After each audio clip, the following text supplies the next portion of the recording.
पाऊल दिसते कोण आली ग. पिवळी साडी पिवळी चोळी अंगी लेऊनी, वैभवाचे साज सारे गळा घालूनी, कोल्हापूरची महालक्ष्मी दारी आली ग. उंबरठ्यावर पाऊल दिसते कोण आली ग.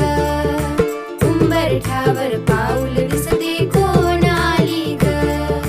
पैंजणाचा नाद आला गोड कानी ग. उंबरठ्यावर